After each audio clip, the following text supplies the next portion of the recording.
everyone, and welcome to another episode of Little Give. I'm super excited about our guest today. Go ahead, introduce yourself, tell us where you're from, tell us what you're all about. My name is Abe Gurko. I am in Los Angeles at the moment. I'm originally from New York, well, New Jersey, but no one's counting. And I have a new book out. I've spent the last 13, 14 months doing nothing but finishing writing, putting it out there. And before that, I've been an event producer and kind of fashion show producer for years when I lived in New York City. And yeah, so it's it's actually, I've been giving myself a new lease on life as a writer, and I'm producing 2 documentaries. So it's a new life for an old soul.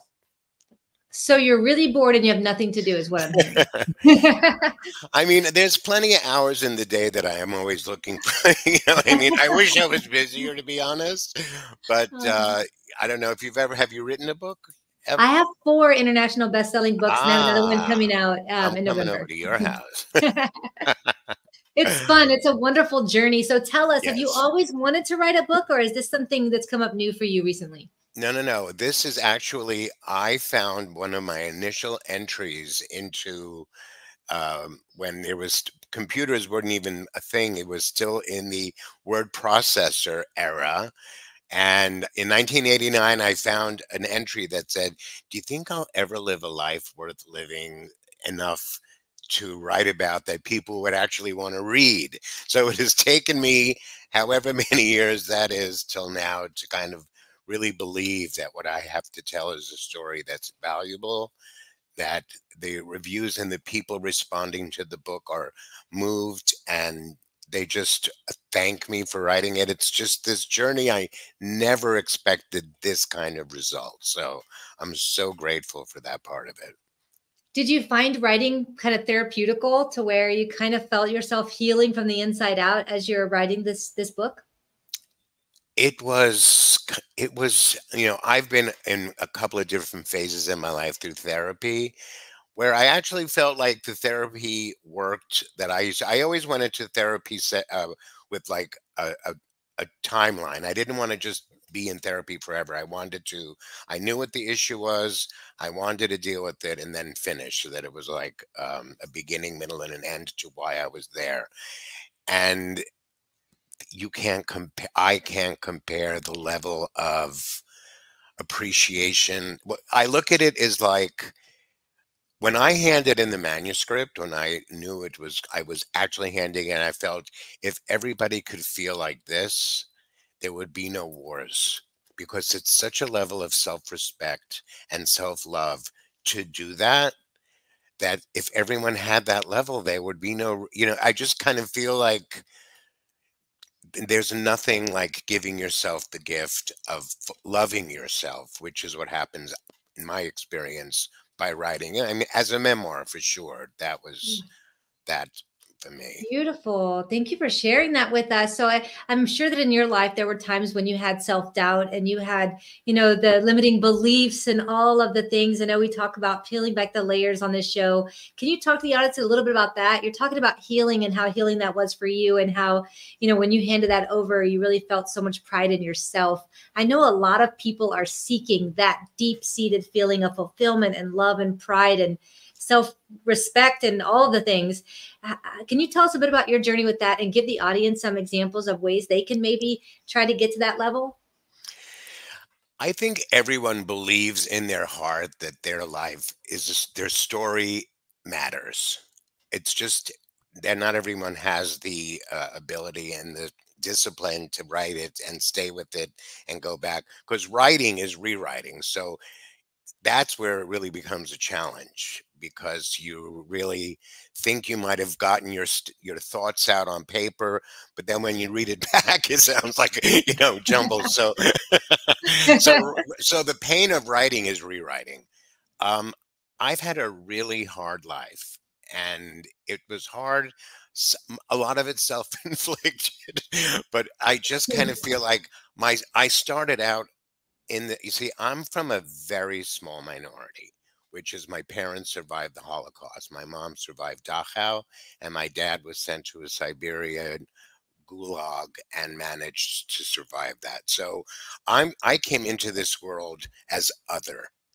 And not only from the religion as a minority being Jewish, but just really within a subset of understanding what your parents, when you start to learn as a child what your parents survived, you have a whole different understanding of where I am, who am I, and where do I fit into this world.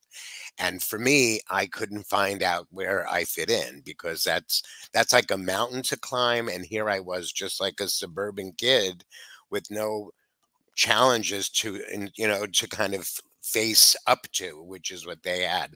So it has been an ongoing journey, with even to as far as this book, to understand and appreciate the level of respect I had for my parents, and always was concerned about making any waves, because when you think about what they went through, you don't want to be like some problematic brat, because it's almost like too mean to do to them. So it was a lot to come through, and it's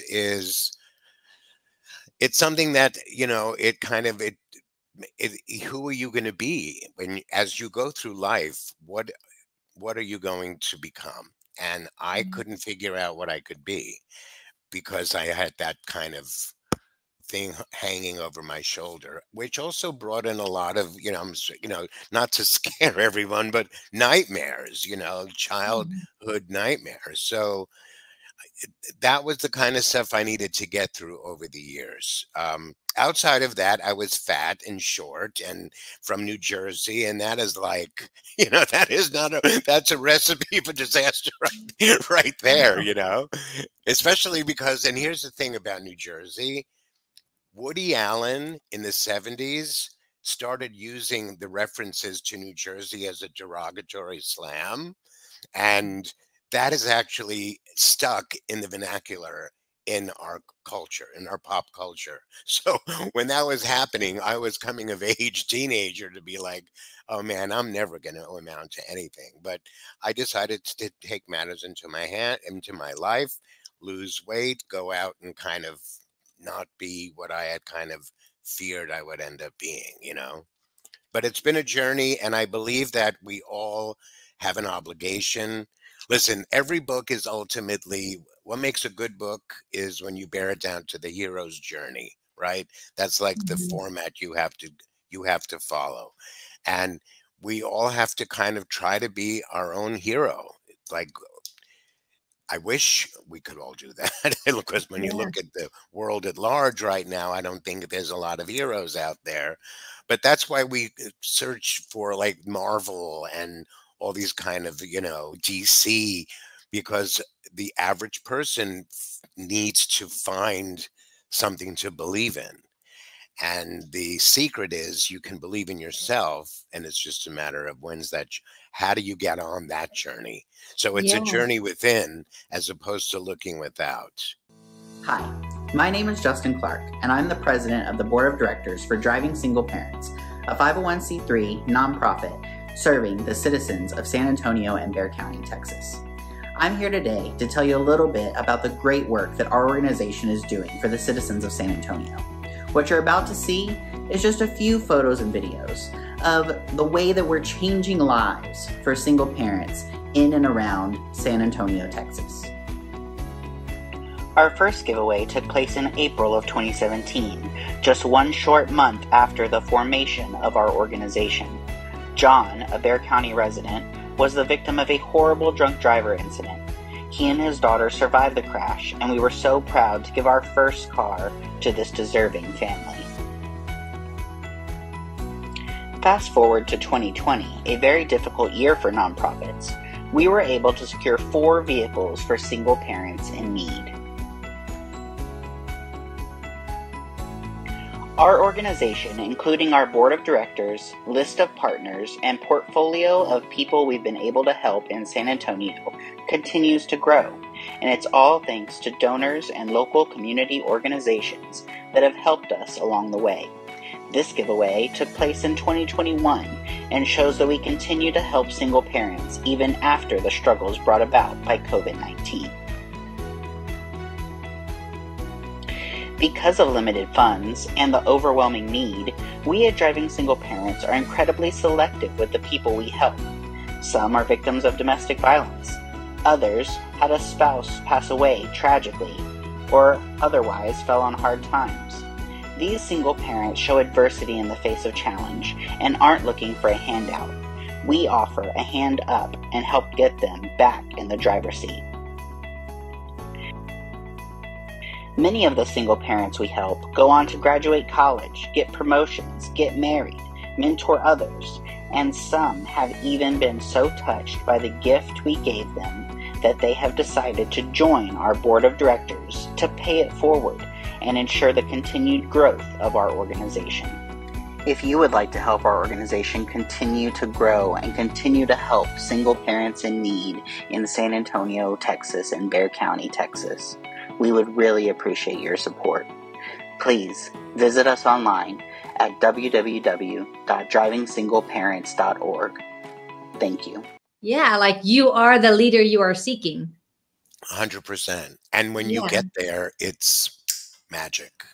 Yeah, and it's a little bit hard for all of us, I think, because we're raised in a society that teaches us to follow a leader. We're always following someone, whether that be our parents, our grandparents, our teachers, our leaders, whoever. We're always following someone. So as you start to grow in your own purpose and your own life, then you're always seeking out that outside source to lead you to greatness. And I think it's a huge connection once you make the connection that you are the leader you are seeking.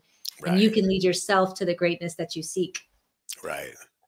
And there's so many opportunities that happen, like life happens all day long. So it's a matter of, are you aware enough to what is I look at them now as God shots, like they happen. Either you jump on it and embrace it and seize them, carpe diem, seize the day, Yes. So tell us more about the book. Okay, so how did you pick the title for one, and how did you nail down exactly what this book was going to be about once you decided to get to writing? Okay, so the title is something of a journey into itself. So it ties into a documentary that I'm working on. So around the time the Nazis were marching in Charlottesville back in 2017, the Holocaust Museum contacted my family. They had found a piece of music that was attributed to my uncle, who had been killed in a concentration camp, but him and his friend wrote a song of resistance to the Nazis in this camp. They were killed before the liberation, like hours before the liberation. The song was lost for 75 years, and it appeared in this book written by one of these people who survived that camp, and and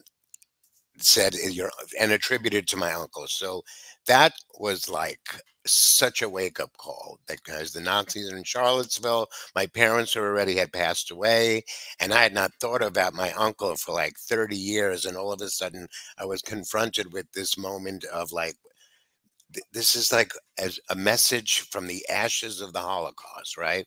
So the song was actually written as "Stay Silent," because that was how they could resist. It was a silent form of resistance, which is keep your dignity, don't let them take your tears. It was more of a mantra than a song, And the beauty of just knowing that I had an opportunity to give who otherwise would have been he would have been just one of the 6 million anonymous Jews. I was going to give him a face, a name, and potentially a legacy through this piece of music.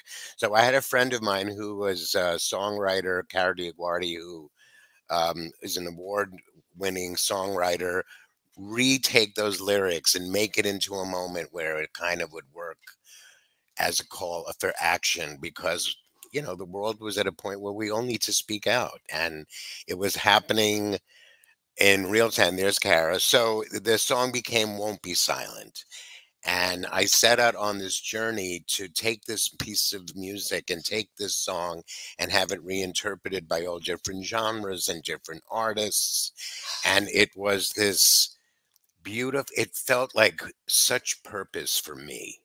And that's when I say these God shots. I mean, my sisters didn't react to the information about this song the same way I did. I've turned it into my life's work. So Won't Be Silent became my mantra. And then what happened, I was filming. We went to Germany and filmed. We went to Mexico, had it done in Spanish. We did it in LA of an R&B singer. And then COVID happened and we went into lockdown and we lost funding and everything kind of shut down the way the whole world shut down. But I didn't want the message Won't Be Silent to go away because of COVID.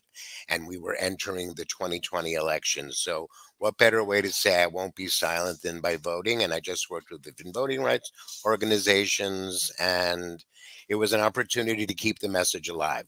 So I've been still trying to get back to doing that film about my uncle.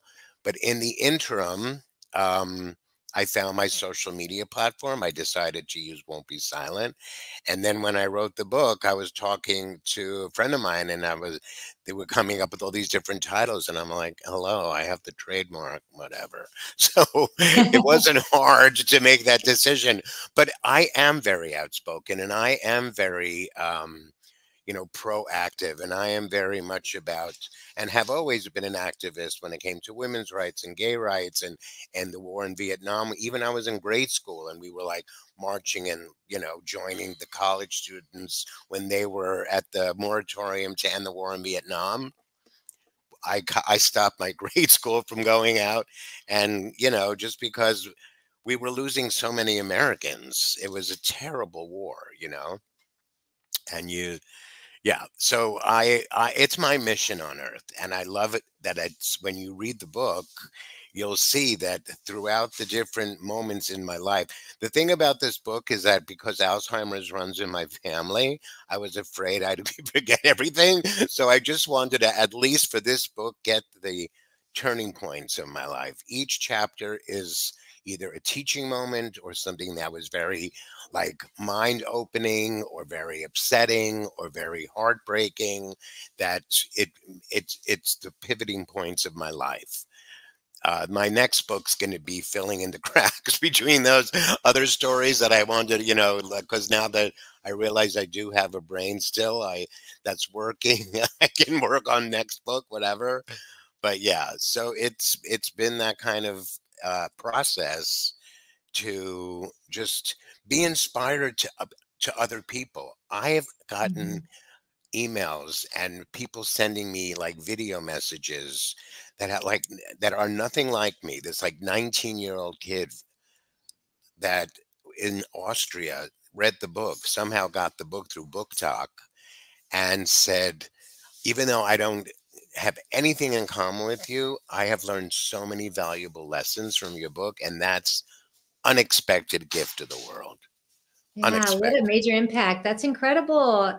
Well, I'd love to hear stories of people when they take their pain and they turn it into power and create change and make an impact on others. I love to hear that. But your story is a little bit different because not only did you take all the, you told us about some of the struggles you've been through in your life and the things that have shaped you into the person you are today. But in addition to that, taking the pain that, your family had gone through and turning that into power and purpose is just an incredible thing for you to share with the audience today. And I like how you talked about how your sisters took it differently than you did. And you've kind of made this your life mission and it's your purpose. And your sisters just didn't take the information the same. And that's why it's so important for everyone to know that we all have our own ability to help and make change in our own way. And everybody has a different power. So I'm really grateful that you've been so vulnerable and sharing all of this with us. It's identifying moments that you can, it's like when things happen, there's two ways to look at them. And before you disregard something,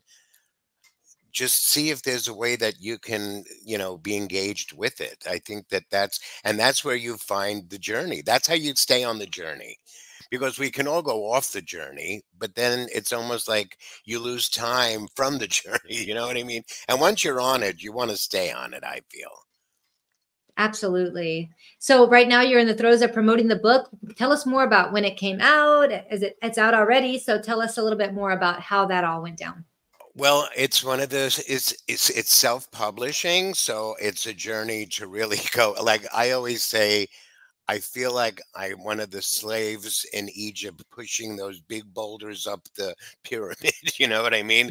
Everything is like a daunting task. It's been that way in my life. And when you read the book, you'll see that every pivotal moment has been that same kind of thing. And as much as have been up to the mountaintop and back a few times in terms of my spiritual process, that it's I can appreciate that that's the journey, because then I don't get ahead of myself and I don't feel like I know that I've done it before, that I could do this again.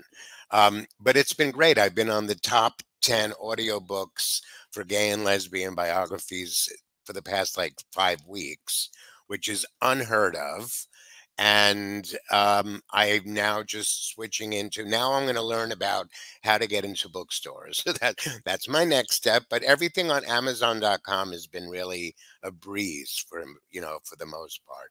The thing about my life and about this book is that, and about marketing in general, is that there's 4 different buckets that I fall into.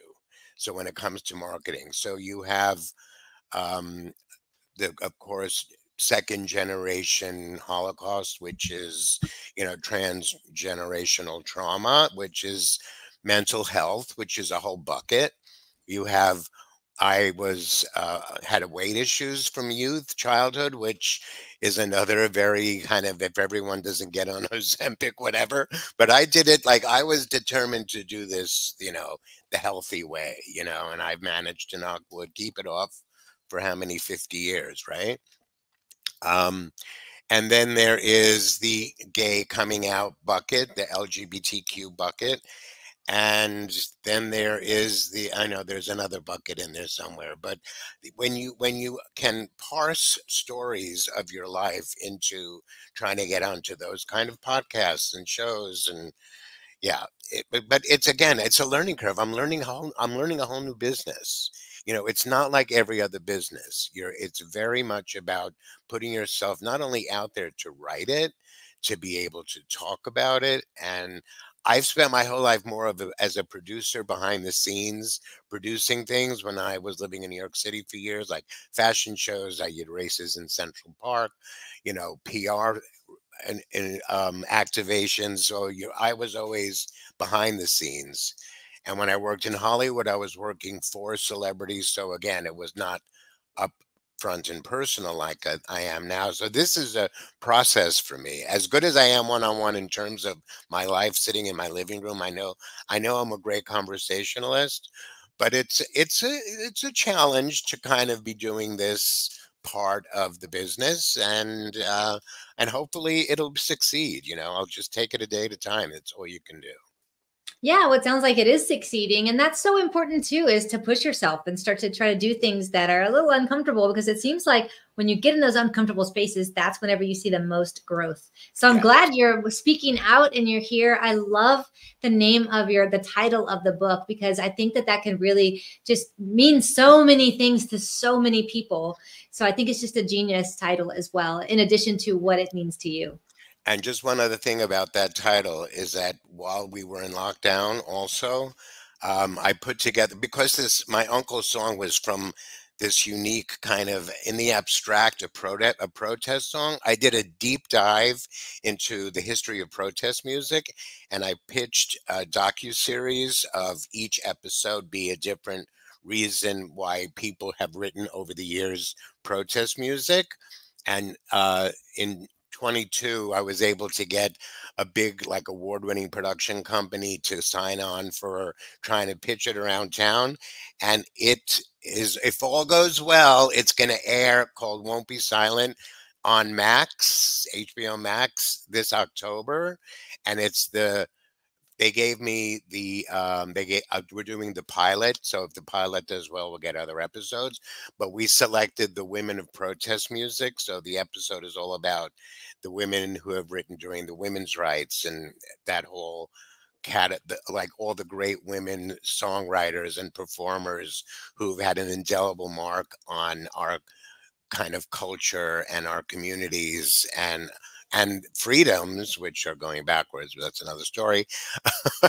But and Selena Gomez and Stacey Abrams are my executive producer partners. So it's really exciting to be able to take the idea of Won't Be Silent to the world.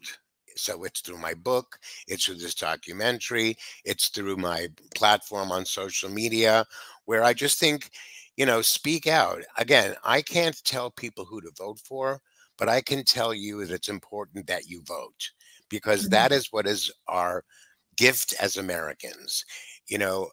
As humans, we have this unusual ability and a gift that no other animal has, which is our ability to forgive.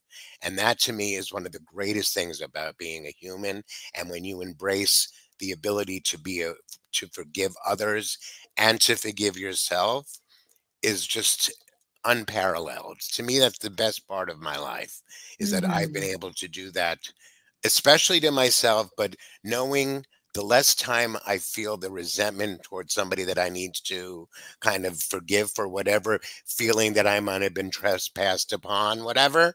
But it's a beautiful gift. And yeah, so and as Americans, we are this, vote. That's what you need to do.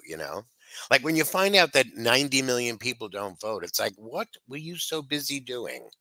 You know what I mean? Like we live in a country that has a tremendous amount of opportunity, and I'll leave it at that. Right. Vote. Hi, my name is Andrew Fraley, and I believe that sometimes we all need a little bit of help. If you're in the San Antonio community and you need some legal help, call me at 210-725-4658. So whenever you take the time to look back at your journey, and you think about that little boy who was, focused on, you're hearing the stories of the Holocaust, you're hearing all of these things, you're struggling through some things in your own personal life, and then you look at the man you are today, how does that make you feel? I can't believe that I have lived this long. You read it in the book why. I just feel like success is very subjective. Like I don't have all the bells and whistles of someone who's got all the yachts and the boats and the homes and all the, the wardrobes and I'm a success because I have pretty consistently stayed true to wanting to be inspired as opposed to aspiring to something else. And there's that's a nuanced difference, but it's a completely different life that I live from others. Again, back to being this minority, I never sought out like corporate success. And I had that opportunity. You'll see it in the book. I inherited my dad's business at a young age, and I tried doing that. It just wasn't for me. I had to understand that I have one life, and I wasn't going to do something for that life that didn't feel right. So I've been, again, you'll see how we use meander. The word meander would be applicable as I tried so many different things and failed, yet wasn't failing because it got back up, pick up the bootstraps, and you keep on going. I feel like I am as happy and as grateful as I've ever been. As it is, I believe starting your day in a space of gratitude is really important, because days can go into like funky, who knows what kind of happens in your life, right? But I'm in a state of grace, and I wouldn't change this for anything. Ah, that's beautiful. So many people are seeking that state of grace. So thank you for sharing that.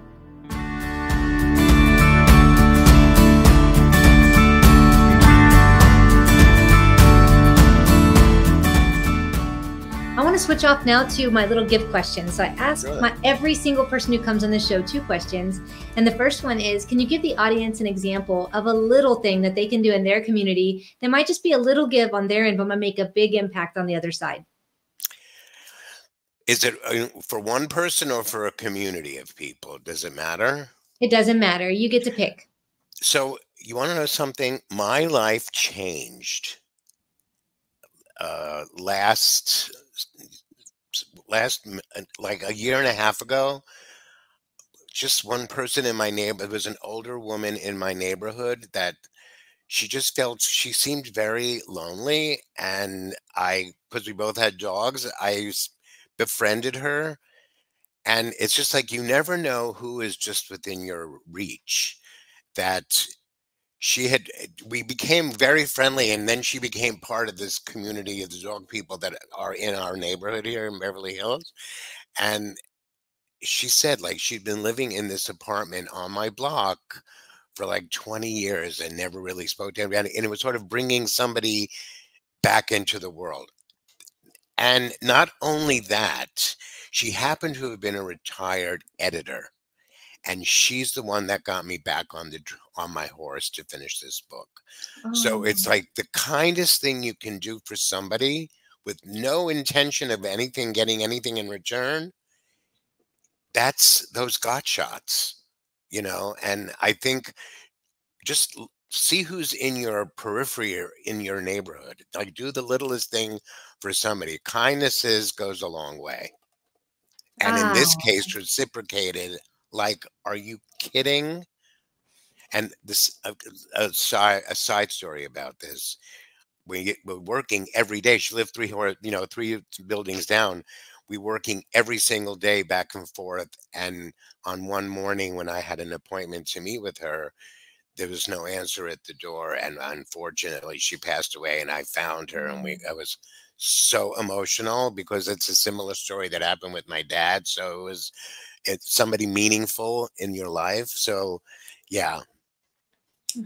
Extend a hand is what I would say to people. That's a great little give. And it really just goes on to furthermore say, you never know how much time we have here. So we definitely should be extending that love and kindness to those around us. So that was a great example. Can you give the audience an example of a time in your life where somebody did something little for you that might have just been, a little give on their end, but really made an impact on you and in your life? God, there are so many. Working on this project for this documentary for the Wolf Story, I mean, Kara decided to, she's like a Grammy-nominated songwriter. She just wrote those lyrics. Boom, no questions asked. Just like that. And that sent this whole what's happening with Won't Be Silent. It's incredible. Won't be silent, won't be silent, not for one more day. We'll speak out to future generations, we'll be saved. We won't close our eyes and fear and hide, we'll let our beauty reign. Nothing stands between us and the world we dream to know. We'll break the silence, scream in words of hope. Oh, oh, oh, oh.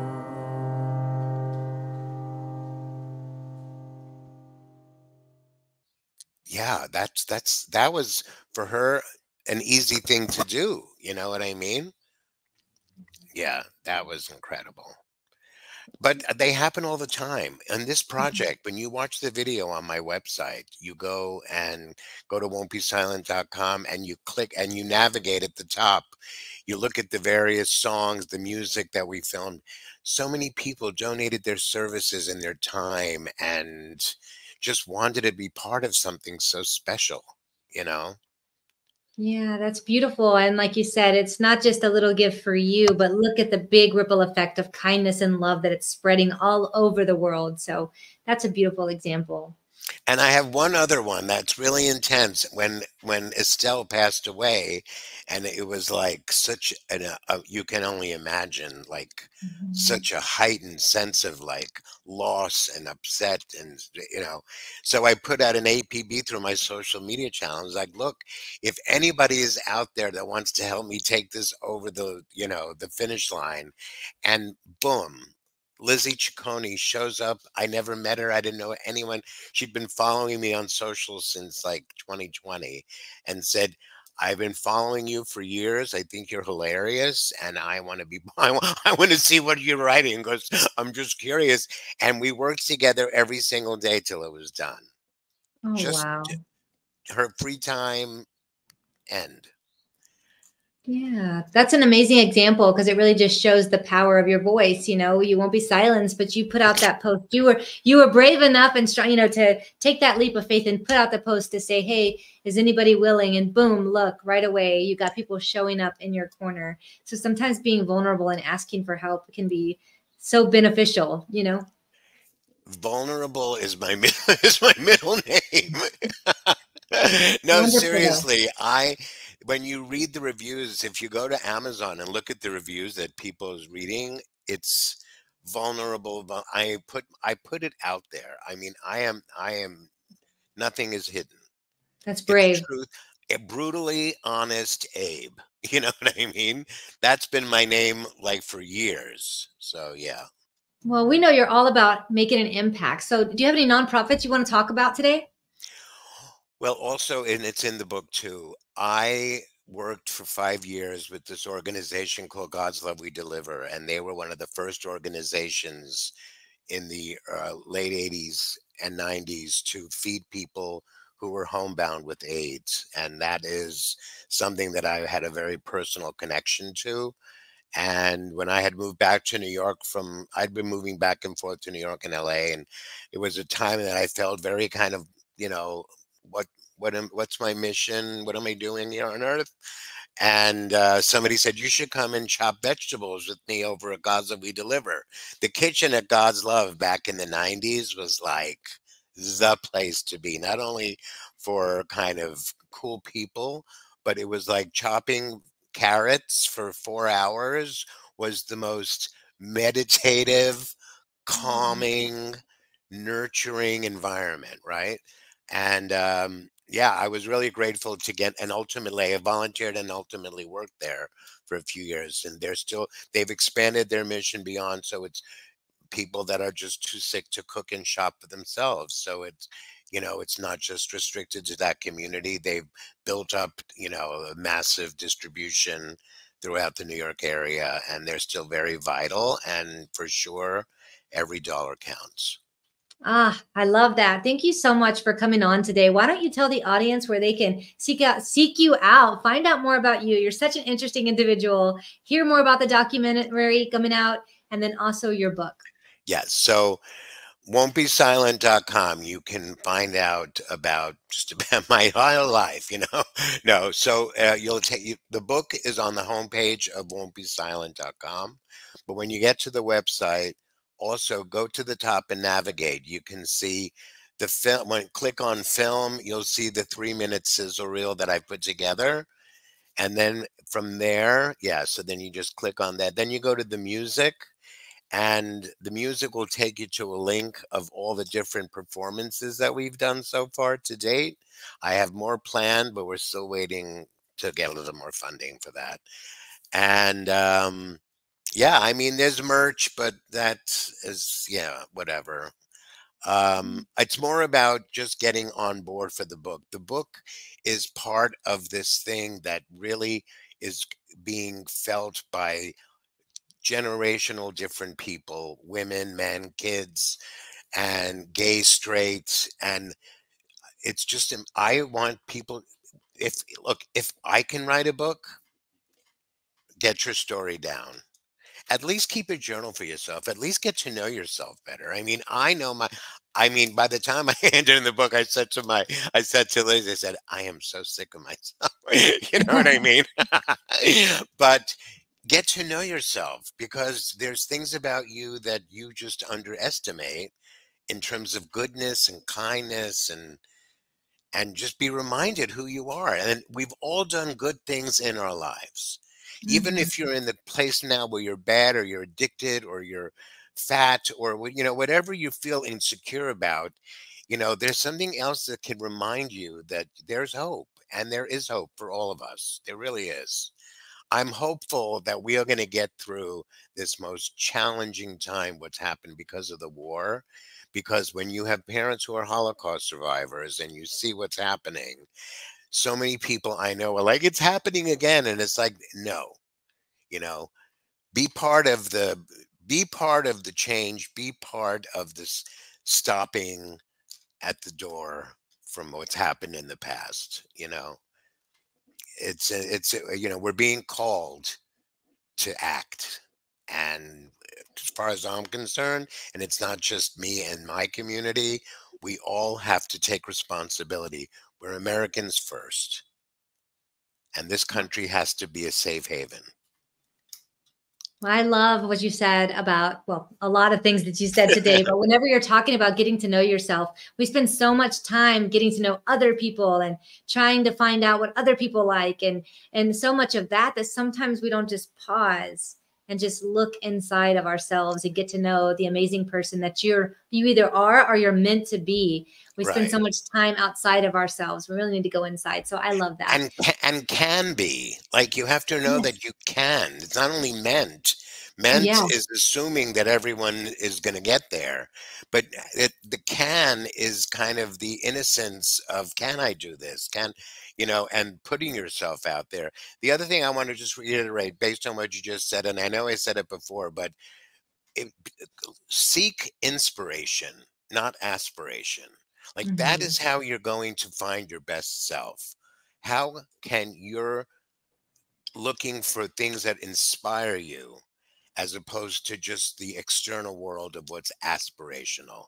And that's so much what's wrong with our world right now, is that everyone's looking for the designer this and it's all the trappings of what success is, where inner success is invaluable, you know. Yes, absolutely.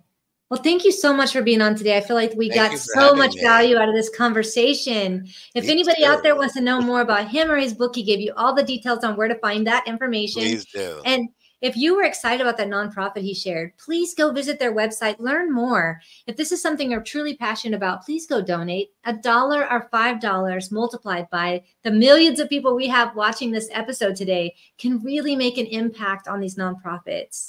So please do go make that donation if you see fit. Thank you all so much for watching, and we'll definitely see you next week. Thank you so much for watching this episode of Little Give.